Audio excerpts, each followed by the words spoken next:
Penelope and the Suitors, 1911 to 1912, by John William Waterhouse. Visually described by Shona Elliott, lead curator for Collections Access.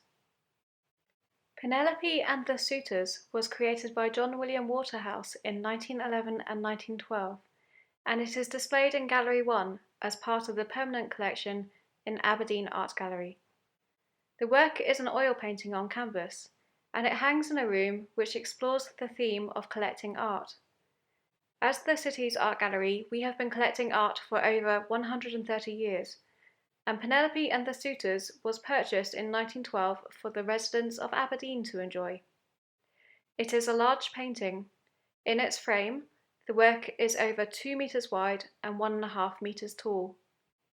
The picture shows a scene based on Homer's accounts of Odysseus, also known as Ulysses. Odysseus was a legendary Greek king of Ithaca, a Greek island. In Homer's epic poem Odyssey, which is thought to have been written in the 8th century BC, we learn about the trials and tribulations of Odysseus. I'll tell you some of the story before describing the image to enhance understanding of the painted scene. Odysseus fought in the Trojan Wars and didn't return to his wife Penelope until many years later. His long absence led people to believe he was dead, and several men tried to win the affection of Penelope during this time. However, she never gave up hope, and she came up with plans to stall remarrying. It is one of these schemes that is depicted in our oil painting. Penelope said that she would remarry once she'd completed creating a shroud for her father-in-law. However, the suitors weren't aware that she was actually unravelling her work at night time in order to delay completion. She managed to stall them for 3 years with this trick. In our painting, Penelope is in a room in Ithaca, and it is daytime. She is positioned in the centre of this painting, working at her loom.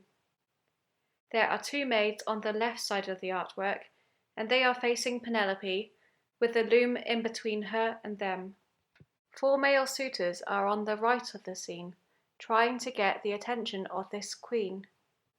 Penelope is in profile, wearing a long red dress and sitting at her loom. It is an action shot. We're seeing a moment in time where she has the thread in her mouth and the attached shuttle in her raised left hand. One maid is sitting and the other is standing, and they both help Penelope with her weaving. 2 walls of the room are visible. The back wall contains a large window which occupies nearly half of the top third of this painting. There are white buildings, lush green trees, and a bright blue sky beyond this window, but the view is partly obstructed by the loom and Penelope's head. The side wall of the room is on your right.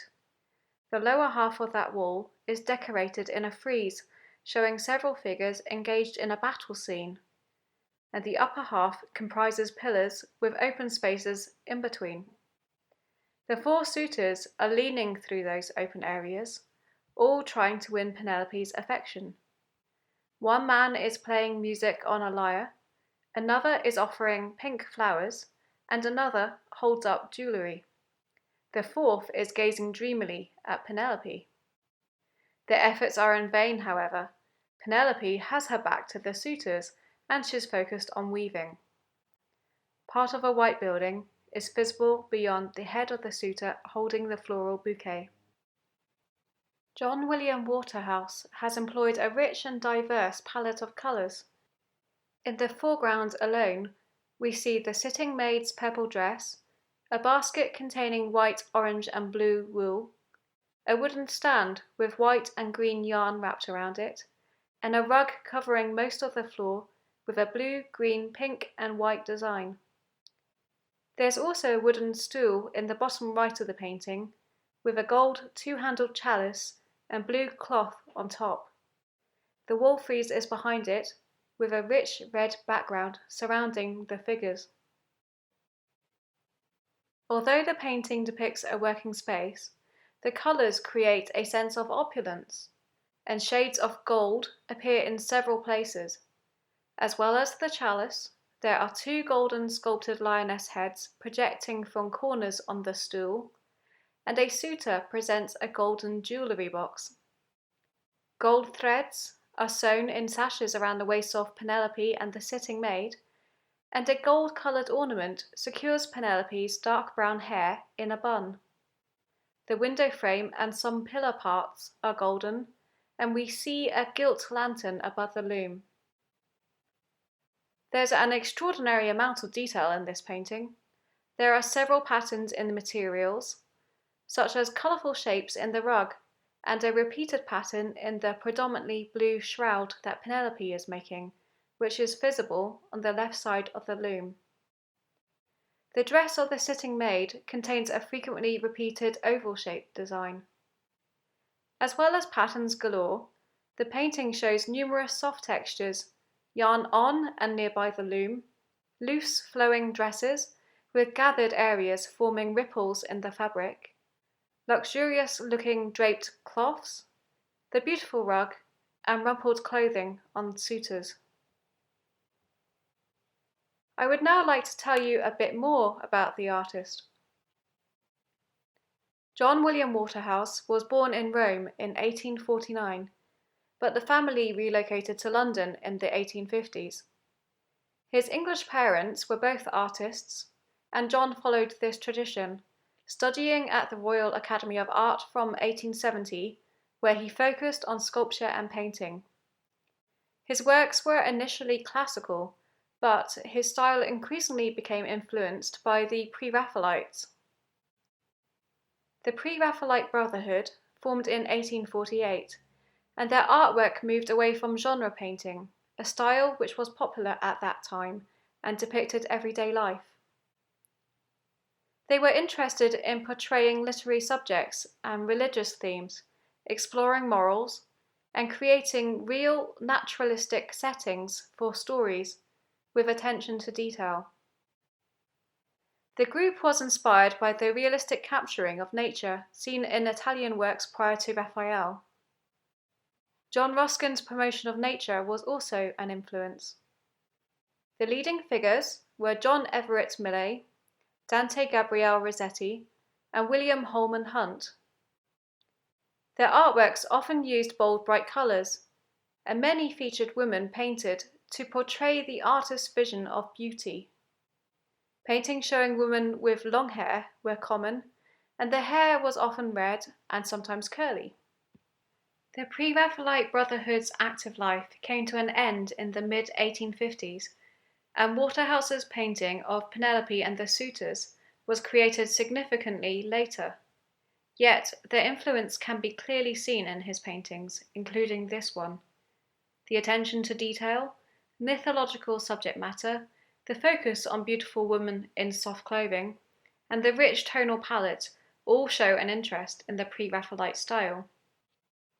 This painting was just one of many Waterhouse produced that explored classical mythology and Arthurian legend.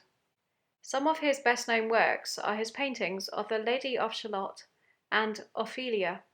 He painted both characters multiple times, and his 1888 painting entitled The Lady of Shalott, showing her sitting in a boat just prior to her death, is a popular work that is cared for by Tate Britain. In 1927, we acquired another Waterhouse work representing a classical mythology, and it is called The Danaids. The artist painted the work in 1906, and it was purchased for the city at a sale of works belonging to the Aberdeen collector Sir James Murray. So, what makes Penelope and the Suitors so interesting? Aberdeen Art Gallery commissioned this painting directly from the artist, and it was a controversial purchase. Waterhouse handed it over to us in time for an agreed deadline of exhibiting the work at the end of 1911, but he had struggled with completing the painting. Not all viewers of the work were pleased with it, and they sent letters to the local papers criticising the painting for historical accuracy and high cost of purchase, amongst other complaints. Interestingly, this criticism brought about a benefit, as the following extract from the 9th of January 1912 Press and Journal paper explains. The fact that strong adverse criticism has been published regarding the proposal to purchase the picture has aroused additional interest in the work, as it now hangs on the west wall of the Eastern Gallery. Many have entered the gallery to look at the picture and to know the points of criticism. In the same article, a defence is made, saying, again, it is pointed out that the picture is as yet unfinished, and that it is too fresh from the artist's studio to be appraised at its true value. The paint was scarcely dry in some parts when it arrived in Aberdeen at the close of the year. In regard to technique, it is claimed to be admirable.